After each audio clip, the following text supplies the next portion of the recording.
Hi everyone! Welcome to Sulit Tech Reviews. So, nandito sa atin ngayon guys yung dalawang Tronsmart TSS. Ito yung Spunky at saka itong pinakabago nilang Onyx Ace. So, pag-uusapan natin ngayon guys kung sulit ba parehas yung dalawang to or merong mas angat sa kanilang dalawa.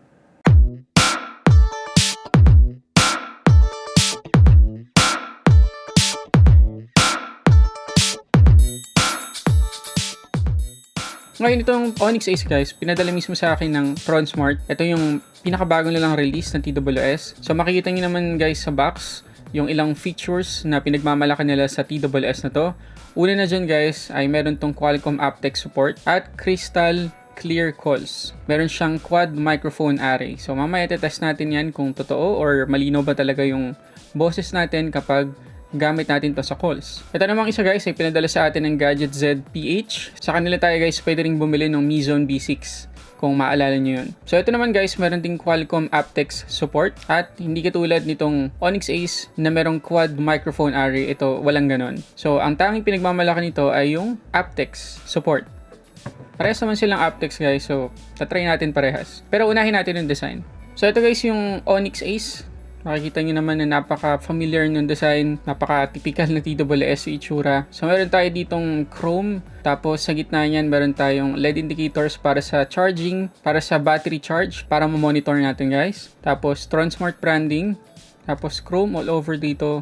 Tapos ano siya guys, glossy white. Pagkatapos dito, ayan, good news, USB-C port na siya. Tapos meron kayong makikita ring chrome dito guys sa magkabila. Diyan natin kokontrolin itong TSS ito kasi wala siyang buttons, touch control siya. Tapos kagaya ng papansin nyo guys, wala siyang ear tips.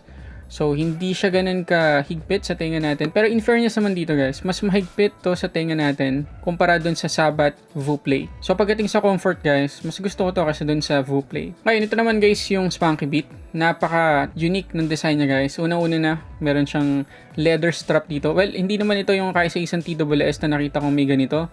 Pero, good addition. Hindi lahat sa atin magkakagusto dito. Pwede nyo namang tanggalin.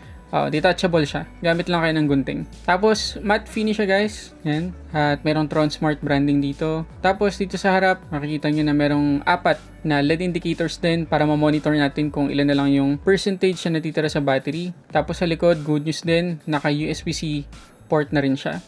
At ito guys, yung pinaka-unique dito sa Spunky.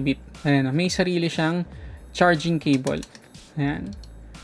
So, halimbawa lang, nakalimutan nating magdala ng cable.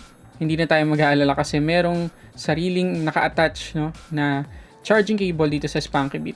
Pero, syempre, pwede pa rin natin siyang gamitan ng separate na charging cable. Tapos, ito naman guys, yung kanyang mga earbuds. Tingnan natin. Meron siyang ear tips. Yan. Lang naman, napakasimple guys. Napakasimple nito.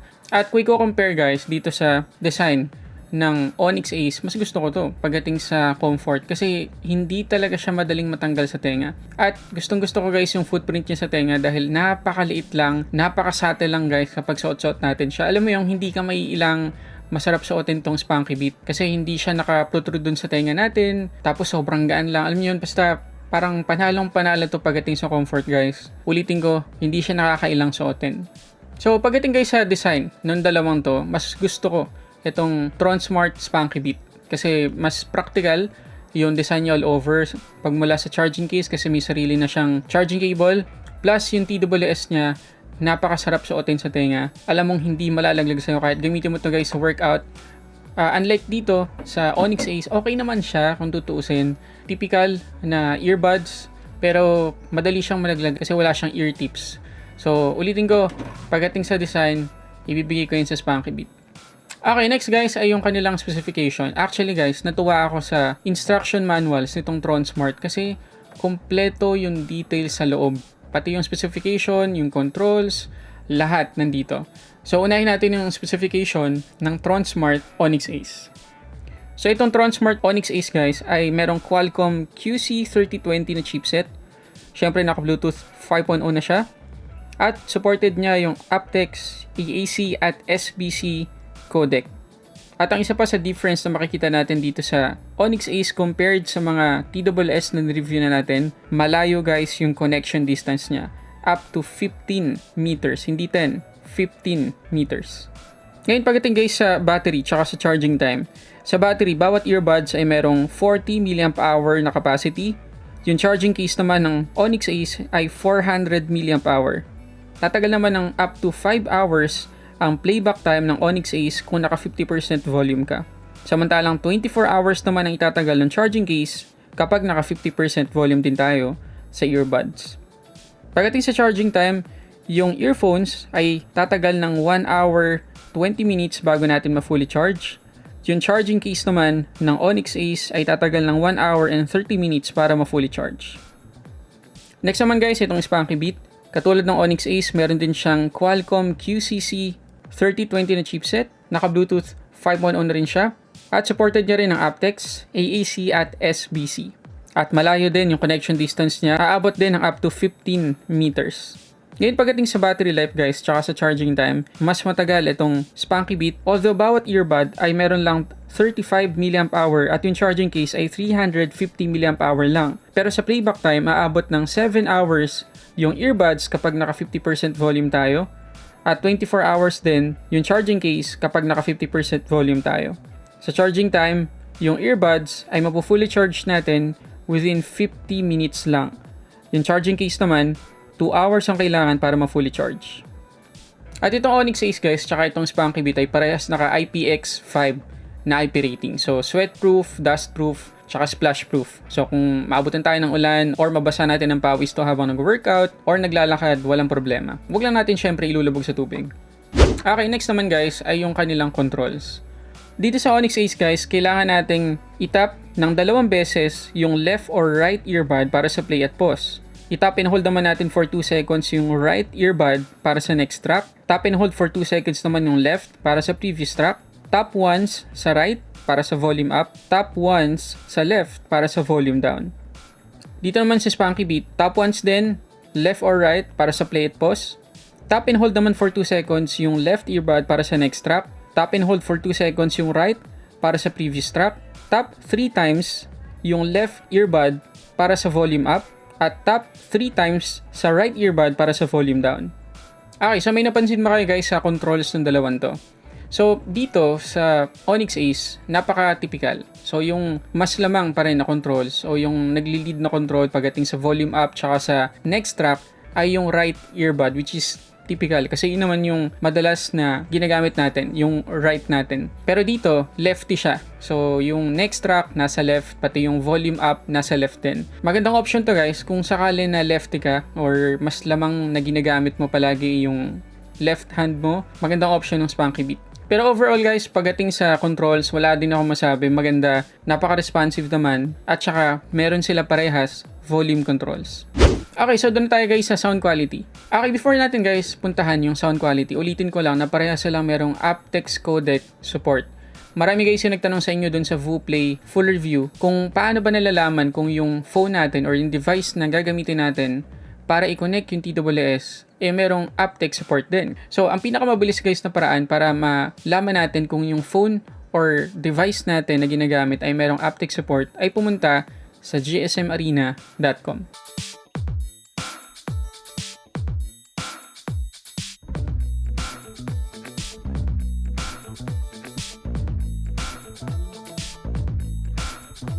Okay, so unahin natin guys yung sound quality ng Onyx Ace. Okay, so katulad pa rin ng dati guys, nakinig ako dun sa mga ma-bass tsaka sa malalakas na tunog. And unfortunately dito sa Onyx Ace, medyo nagkulang siya sa bass tsaka sa volume. Mahina yung volume niya guys. Kahit itodo ko pa siya, itodo ko yung phone, itodo ko yung volume ng TWS, pero kulang talaga.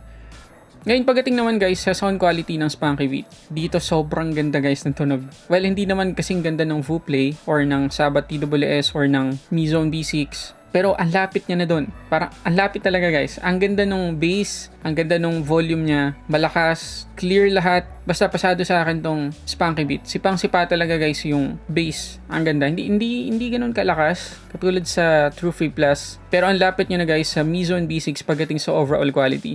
Okay, to recap lang guys, no. Hindi masyadong pasado sa akin yung sound quality ng Onyx Ace. Yes, meron siyang aptX support pero hindi ganoon kalakas yung volume niya. Hindi rin ganoon kalakas yung sipa ng bass. At talagang nakakaramdam ako guys na parang kulang na kulang kapag ito yung gamit ko sa pakikinig ng music.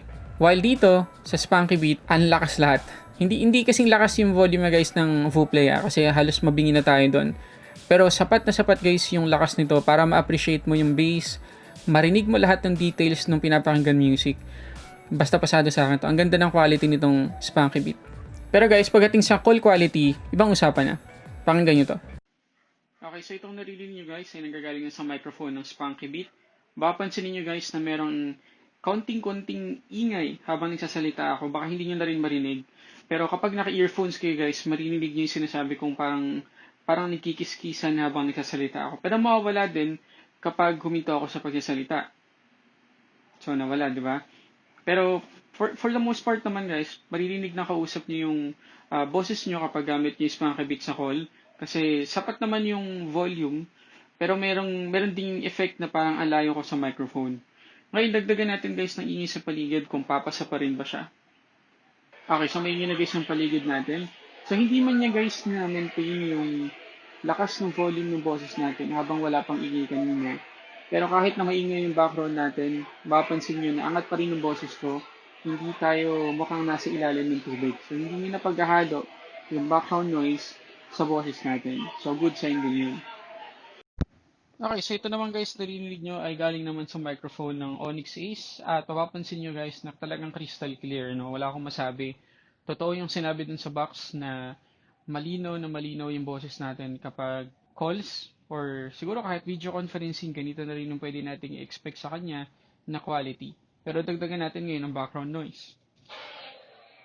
Okay, so mapapansin nyo guys na naka-cancel out yung ingay sa paligid at na-maintain nyo yung volume ng boses ko kahit naka-cancel out nyo sa background yung maingay na paligid.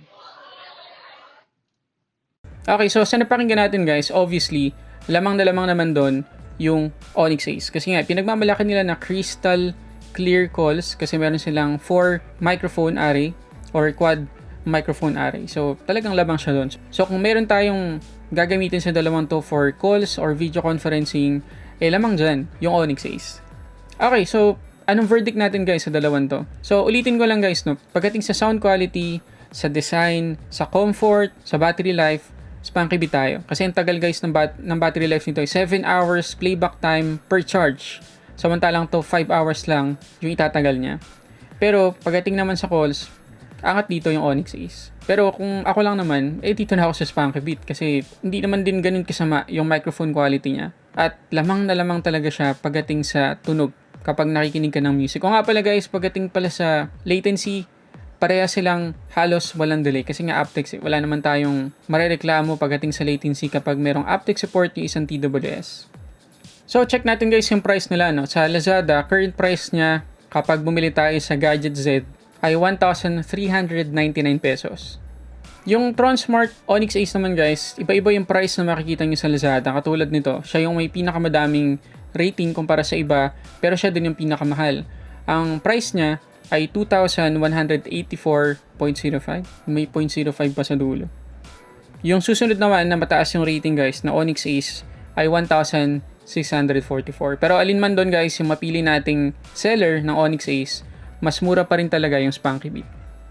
So sana guys nakatulong tong video na to kung nalilito pa rin kayo ngayon kung aling Tronsmart TWS yung bibili nyo sa dalawan to. So kung nakatulong, please hit the like button below. At huwag nyo na rin kalimutan guys na i-like yung video na to, mag-subscribe na rin kayo at i-click yung notification bell para ma-notify kayo sa mga susunod nating reviews. So yun muna guys, maraming salamat sa panonood para sa samot-saring unboxing reviews. This is Sulit Tech Reviews.